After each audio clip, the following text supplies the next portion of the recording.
અમરેલીમાં રાજભા ગઢવીને ગીરમાં વસવાટની મંજૂરીનો મામલો ગરમાઈ ગયો છે। આપના ધારાસભ્ય ગોપાલ ઇટાલિયા દ્વારા ગીરના માલધારીઓના મુદ્દે મેદાન પર ઉતરી લડાઈ લડવામાં આવી રહી છે। તો જિલ્લા ફરિયાદ અને સંકલન સમિતિમાં વન વિભાગ સામે સવાલ ઉઠાવ્યા છે। કલેક્ટર ડીસીએફ પાસે તાત્કાલિક રિપોર્ટ માંગ્યો છે।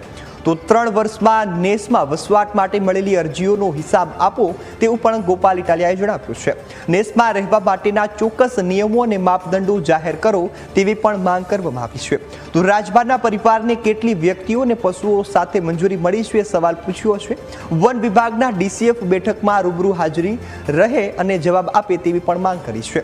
તો માલધારીઓના હક અને જંગલના નિયમો વચ્ચે લડાઈ છે તે તેજ બનવાના એંધાણ પણ અત્યારથી જ જોવા મળી રહ્યા છે।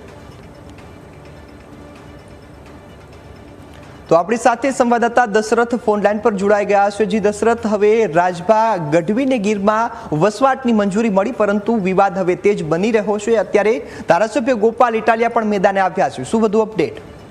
બિલકુલ રોનક, રાજભા ગઢવીને ગીરના માલધારી તરીકે રહેવાની મંજૂર આપવાનો મામલો છે તે અત્યારે વિવાદમાં આવ્યો છે ને। અગાઉ પેલા માલધારીઓ છે તે વિરોધમાં આવ્યા હતા ને માલધારીઓએ રાજભાનો વિરોધ કર્યો હતો, ત્યારે હવે આમ આદમી પાર્ટીના ધારાસભ્ય ગોપાલ ઇટાલિયા પણ આ મુદ્દે મેદાનમાં આવ્યા છે ને। વિસાવદરના ધારાસભ્ય ગોપાલ ઇટાલિયાના ગીરના માલધારીઓને લઈને તીખા સવાલો છે તે કરવામાં આવ્યા છે ને અમરેલી જિલ્લા ફરિયાદ અને સંકલન સમિતિમાં માલધારીઓના મુદ્દે હાલ તેઓએ સવાલો કર્યા છે ને। ગીર અભયારણ્યના માલધારીઓના કાયમી વસવાટ અને નેસડાઓ પ્રશ્ને ગીર પૂર્વ ડીસીએફ પાસે સત્તાવાર જવાબ માંગ્યો છે ને કલેક્ટરે નાયબ વન સંરક્ષક પાસે તાત્કાલિક વિગતવાર જવાબ રજૂ કરવા પણ આદેશ કર્યો છે।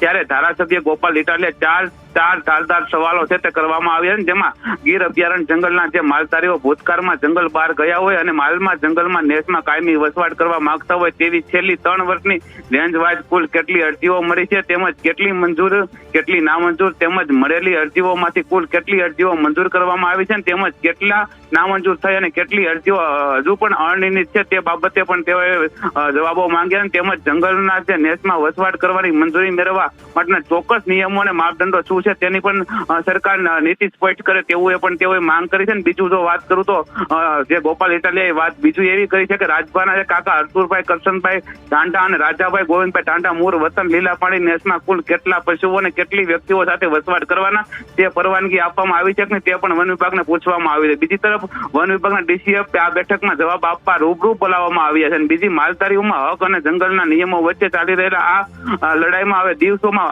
મોટું મુદ્દો છે તે મોટું ધારણ કરે તેવી પણ વાત છે। ત્યારે બીજી બાજુ તે કોંગ્રેસના જેની ઠુમર છે તેમને પણ ફેસબુકમાં એક પોસ્ટ કરી છે ને તેઓએ જણાવ્યું છે કે જે વિશે માલધારીઓને મંજૂરી નથી મળી, મંજૂરી મળવાની બાકી છે, તમામ આ બાબતે ચર્ચા કરે ને કોમેન્ટ કરે તેવી પણ એક પોસ્ટ જેની ઠુમરે કરી છે। ત્યારે આ જે રાજભા ગઢવીને જે ગીરમાં રહેવાની મંજૂરી આપી છે તે બાબતે આ મુદ્દો હવે રાજકીય મુદ્દો બનશે તેવું ચોક્કસ જણાઈ રહ્યું છે। જી બિલકુલ દશરથ, સંપૂર્ણ વિગતો બદલ આપનો આભાર।